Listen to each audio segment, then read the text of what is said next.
saludo fraterno, amigos y hermanos. Que el Señor pueda bendecirles a todos. Qué bueno encontrarnos nuevamente en este canal para hablar acerca de un tema interesante. La tercera persona de la deidad. Un tema que quizás los hombres lo volvemos difícil, aunque no debería ser difícil, pero vamos a poner algunas bases importantísimas para poder entender hasta donde sea posible, porque no podemos entender este tema a plenitud, entender hasta donde nos sea posible a la tercera persona de la deidad. Vamos a tener una palabra de oración antes de iniciar nuestro estudio. Nuestro Dios que está en los cielos, gracias por el privilegio que nos da de poder abrir su palabra y poder profundizar en el estudio del conocimiento de la deidad. Es imposible entenderlo todo. Lo que ha sido revelado es lo que necesitamos para nuestra salvación. Pero a veces queremos sobrepasar los límites. Y cuando lo hacemos, corremos el riesgo de extraviarnos porque hemos entrado a terreno prohibido. Envía su Espíritu, la tercera persona de la deidad, para que nos ayude a entender la temática de esta semana. En el nombre de Jesús se lo pedimos. Amén y amén. Muy bien, lección número 11. El Padre, el Hijo y el Espíritu. Son tres. No son dos. No es uno. Solo hay que bautizarse en el nombre de Jesús. Mateo 28, 19 ha sido agregado, pero en el original no existe. Y bueno, una sarta de cosas que hay algunos que se inventan y que están equivocados. Y hoy vamos a demostrar a la luz de la Biblia y del espíritu de profecía. El texto clave, Juan 14, 26. Pero el Consolador, el Espíritu Santo, a quien el Padre enviará en mi nombre, Él les enseñará todas las cosas y les recordará todo lo que les he dicho. No voy a entrar en detalles ahorita, pero aquí hay algunos atributos interesantes del Espíritu Santo. En la lección de este trimestre hemos entendido cómo el Padre ha dado testimonio del Hijo y cómo el Hijo ha dado testimonio del Padre. Esta semana se apartó un espacio para hablar de ello nuevamente. No voy a detenerme en eso, sino que voy a tratar los detalles vinculados con el Espíritu Santo, que es lo que genera problemas en algunas personas que tratan de entenderlo todo, pero hay límites en el aprendizaje. Bien, el autor nos menciona que en Juan 1 se menciona a los tres personajes principales de la deidad, no de la Trinidad. El término Trinidad no existe en la Biblia.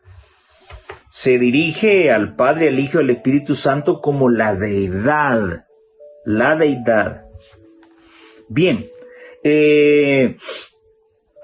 la mensajera del Señor dice lo siguiente: la naturaleza del Espíritu Santo es un misterio. ¿Qué es un misterio? Los hombres no pueden explicarla, porque el Señor no se la ha revelado. ¿Qué es lo que pasa con los hombres?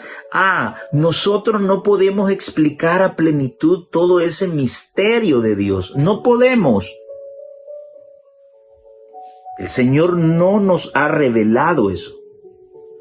Los hombres de conceptos fantásticos pueden reunir pasajes de las Escrituras y darles interpretación humana, pero la aceptación de esos conceptos no fortalecerá a la iglesia.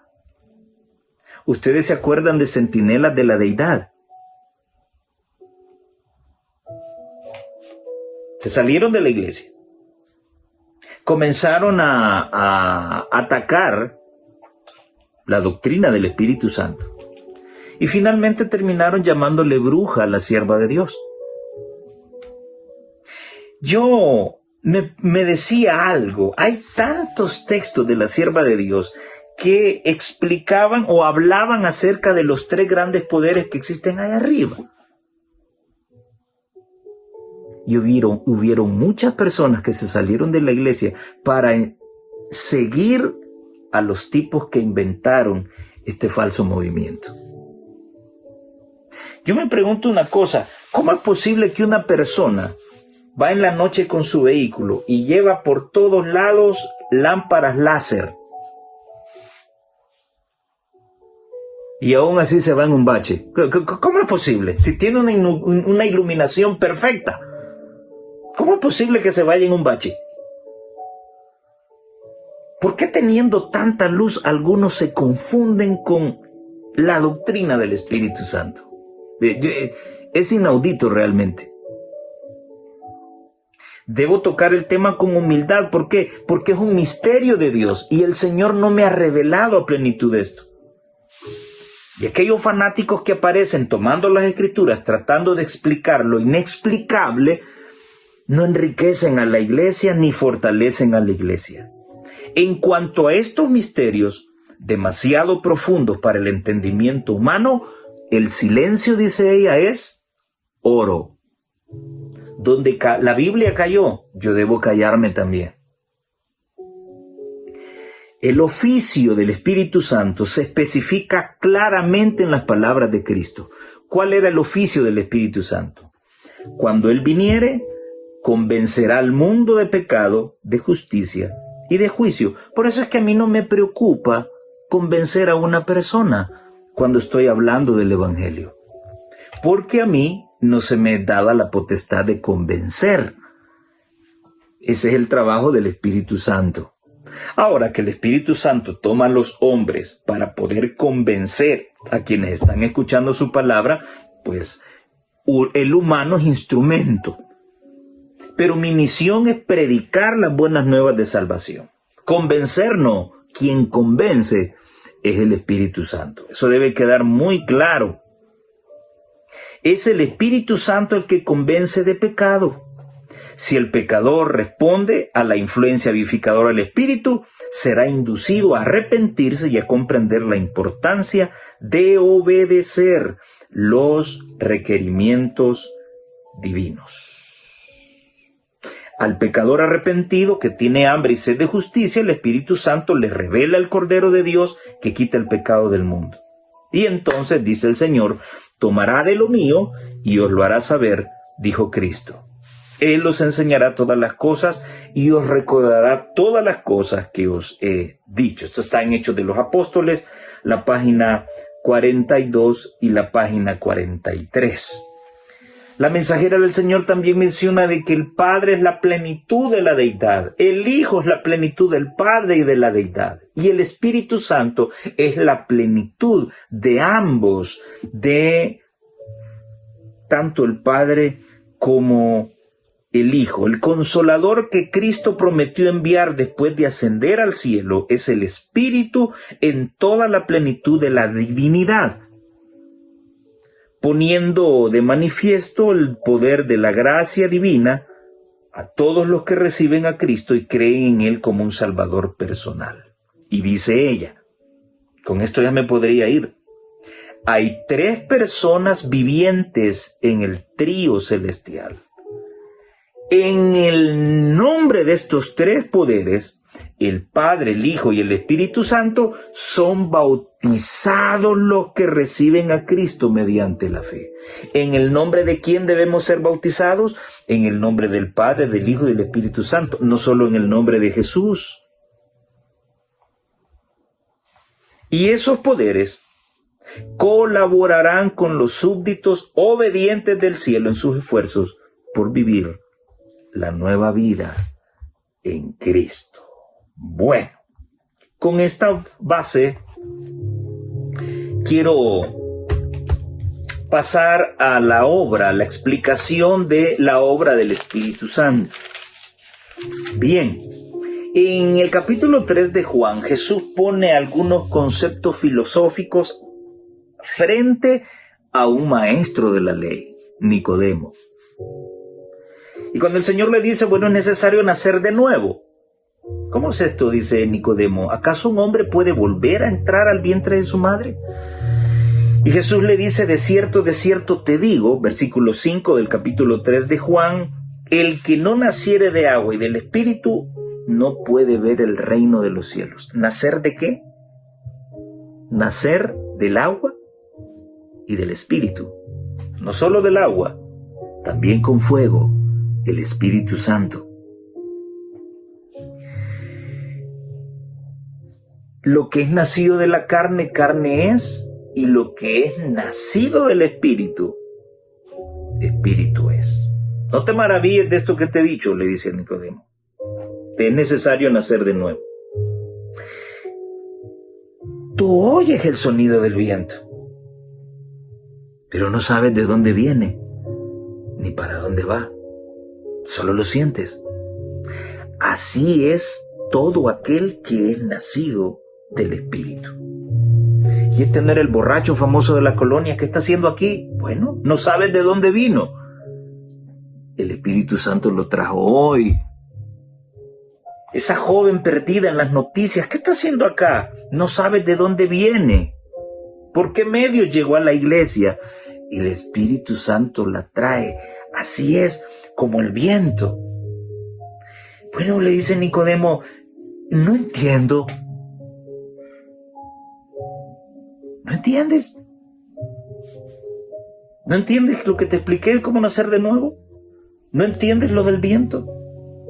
Respóndeme una cosa, le dice Jesús. ¿Y tú eres maestro de la ley? ¿Y no conoces estas cosas? ¿No las puedes explicar? Si para Nicodemo escuchar esto de labios del maestro de maestros fue incomprensible, como hoy personas sin escrúpulos quieren explicar la plenitud de Dios. Para todos es común esto que voy a decir ahorita. Creo que esta historia está en uno de los estudios de la fe de Jesús. Aquel escritor que iba caminando por la arena y vio que a lo lejos un niño corría al mar y regresaba a la playa. Corría al mar y regresaba a la playa. El autor se acercó al niño y le dijo, oye, ¿qué estás haciendo? ¿Ustedes creen que el escritor no sabía qué estaba haciendo el niño? Claro. Corría, tomaba agua del mar y la echaba en el hoyo. Él quería leer la interpretación que el niño le estaba dando a la acción que estaba realizando. Lo que quiero, le dijo, es meter toda el agua del mar aquí adentro de este hoyito. Hay muchas lecciones que podemos entender de los niños. Aquel escritor se puso a pensar y dijo, ¿cómo es posible que yo ose entender la plenitud de Dios? Ese hoyito es mi entendimiento. Dios es todo un océano y no puedo abarcarlo. El silencio es oro, es elocuencia. Donde la palabra no dice nada, yo debo respetar ese silencio y no debo especular ni intentar demostrar que lo sé todo y puedo darle explicación a todo. Si pudiésemos explicar a plenitud la deidad, entonces no sería Dios. Así de sencillo. O sea, Dios, lo que conocemos de Jesús no es todo. Juan 21:25 dice de que Jesús hizo otra cantidad de cosas que si se hubieran escrito en libros y no cabrían en la tierra. O sea que lo que conocemos de Jesús en la Biblia es muy poco. Los evangelios no lo abarcan todo. La plenitud de Cristo fue más en esta tierra. La plenitud de Dios es muchísima y la del Espíritu Santo es igual. Bien, Juan capítulo 6, versículo 63 nos dice que el Espíritu da vida. El Espíritu es el que da vida.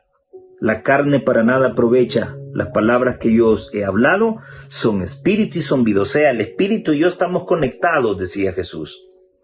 En Juan capítulo 14, versículo 26, se nos dice de que el Espíritu Santo tiene la capacidad de un buen maestro.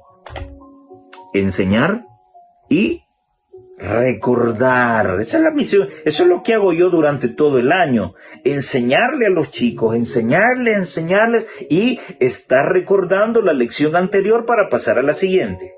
El siguiente día vamos a recordar las dos anteriores para pasar a la siguiente, enseñando y recordando. Juan 14, 26, mas el Consolador, el Espíritu Santo, a quien el Padre enviará en mi nombre, Él os enseñará todas las cosas y os recordará todo lo que yo os he dicho. El Espíritu Santo enseña y recuerda. O sea que es un maestro. O sea que es una persona. Vamos a otro 26, Juan 15, 26. Se nos enseña allí que el Espíritu Santo da testimonio. O sea que es una persona también. Pero cuando venga el Consolador, a quien yo os enviaré del Padre, vean lo que decía en 14, 26, el Padre enviará en mi nombre. Ahora Jesús en el 15, 26 dice, pero cuando venga el Consolador, a quien yo os enviaré del Padre, el Espíritu de verdad, el cual procede del Padre, Él dará testimonio acerca de mí. Tremendo eso. Una persona. Quiero que vayamos a Hechos capítulo 5 y el versículo, el libro de Hechos es quien más menciona al Espíritu Santo. ¿Ustedes recuerdan el evento de Zafira y Ananías y Zafira? Hechos capítulo 5, vean los versículos 3 y 4, nos revelan de que el Espíritu Santo es Dios. Y dijo Pedro a Ananías, ¿por qué llenó Satanás tu corazón para que mintieses al Espíritu Santo? ¿A quién le mintió Ananías al vender la propiedad y quedarse con el dinero que le correspondía a Dios? ¿A quién le mintió, según Pedro? Al Espíritu Santo. ¿Y sustrajeses del precio de la heredad? Reteniéndola, ¿no se te quedaba a ti? ¿Y vendida no estaba en tu poder? ¿Por qué pusiste esto en tu corazón? Y vean lo que le dice Pedro. No has mentido a los hombres. ¿Qué dijo Pedro en el versículo 3? ¿Por qué llenó Satanás tu corazón para que mintieras al Espíritu Santo? Ahora miren a quién le mintió realmente. No has mentido a los hombres, sino a Dios. Bueno, ¿a quién le mintió? ¿A Dios o al Espíritu Santo? Al mismo. El Espíritu Santo es Dios. Ahora, hay una pregunta que yo siempre me gusta hacerle a los escépticos. ¿Cómo es posible que toda persona y todo cristiano están conscientes que existen espíritus malignos, que son los espíritus de Satanás, pero no creen en el Espíritu Santo? ¿No les parece extraño? Sí, el espíritu del mal no existe, pero ¿y el espíritu del bien? ¿Y los dones espirituales? Están vinculados con la tercera persona de la deidad. Hechos capítulo 8 y versículo 29 nos dice de que el Espíritu Santo habla. Y dice la palabra de Dios. Y el Espíritu dijo a Felipe, acércate y júntate a ese carro. ¿El Espíritu de quién? El Espíritu de Jesús. Bueno, si Jesús ya se había ido a los cielos. Es que aquí quedó un holograma de Cristo que se aparecía de vez en cuando y hablaba. ¿A eso se refiere? Era el Espíritu Santo. ¿No era el relevo? ¿No es necesario que Él se fuera para enviar al Consolador? Era el Espíritu, la palabra lo dice, y el Espíritu dijo a Felipe, acércate y júntate a ese carro. El Espíritu habla, si es que dijo. Hechos capítulo 11 y el versículo 13 también Hechos 11:12 dice la palabra, y el Espíritu me dijo que fuese con ellos sin dudar. Si dijo es porque el Espíritu habla. Hechos 13:2 nos recuerda que el Espíritu Santo habla y dice la palabra, ministrando estos al Señor y ayunando, dijo el Espíritu Santo, apartadme a Bernabé y a Saulo para la obra a que los he llamado. ¿Quién habló allí? ¿Quién apartó? ¿Quién dijo, apártenme a Bernabé y a Saulo? Fueron apartados no por Cristo, fueron apartados por el Espíritu Santo. Sí, pero el Padre y el Hijo estaban de acuerdo con esa decisión que había tomado el Espíritu. No solo habla, sino que también toma decisiones. No solo toma decisiones, sino que también tiene la capacidad de escoger a quién puede trabajar mejor en esta obra y quién no. Esos son atributos de una persona, no de una energía fluctuante o vibratoria. Hechos 21:11 nos recuerda también de que el Espíritu Santo habla. Quien viniendo a vernos tomó el cinto de Pablo y atándose los pies y las manos dijo, esto dice el Espíritu Santo. Así atarán los judíos en Jerusalén al varón de quien es este cinto y le entregarán en manos de los gentiles. El Espíritu Santo está hablando. Pero también, según Juan 16:8, el Espíritu Santo tiene, y esto ya lo leímos, el poder o la capacidad de convencer. Juan 16:8, cuando Él venga, convencerá al mundo de pecado, de justicia y de juicio. Más abajito, el versículo 13 dice que el Espíritu Santo guía, habla y oye. Son atributos personales. Pero cuando venga el Espíritu de verdad, Él los guiará a toda la verdad. Guía. Porque no hablará por su propia cuenta, sino que hablará. Habla. Es una persona entonces. Hablará todo lo que oyere. Oye también. Y os hará saber las cosas que habrán de venir. O sea que razona también como todo ser humano. El versículo 14 dice que Él tiene la capacidad de tomar. Él, dice Jesús, me glorificará.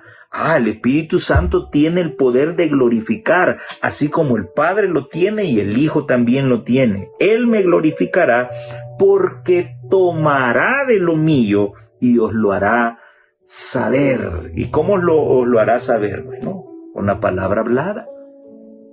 Él toma. ¿Están notando todos los atributos de una persona? Las personas hablamos, razonamos, tomamos, escogemos, convencemos, guiamos, hablamos y oímos y tomamos. Bueno, el Espíritu Santo puede hacer todo eso. Bueno, entonces, ¿qué es? ¿Una energía fluctuante, vibratoria? ¿O es una persona? Lógico, es una persona. Bien. Siempre que me topo con personas escépticas con el tema del Espíritu Santo, cuando dicen de que este asunto de la Trinidad, este asunto de 3 personas que habitan en el reino de los cielos, es una doctrina católica. Muy bien. Y para todos aquellos que niegan al Espíritu Santo como una persona, yo quiero dejarles una tarea, pero así de todo corazón. Y al dejar la tarea no es para humillar a nadie, ni hacer sentir mal a nadie, sino que no hay que sacar una doctrina de un solo versículo. Hay que estudiar, hay que escudriñar. Yo los invito a leer Apocalipsis capítulo 4 y capítulo 5, donde se habla acerca de la verdadera adoración en el reino de los cielos. Y el capítulo 4 hablan del Padre y del Espíritu Santo. Y el versículo 5 se encarga de enaltecer al Hijo de Dios. El capítulo 4 de Apocalipsis habla de uno que está sentado en el trono y comienza a mencionar una serie de combinaciones de piedras preciosas que son las mismas piedras que estaban en el pectoral del sacerdote hebreo y son las mismas piedras preciosas que serán el fundamento de la Nueva Jerusalén. Y eso, la luz que se irradiaba del trono daba un aspecto majestuoso y maravilloso. Ese que está sentado en el trono es el Padre. Luego, hablando de las alineaciones que están delante del trono, aparecen los 24 ancianos haciendo un círculo. Luego aparecen los 4 seres vivientes.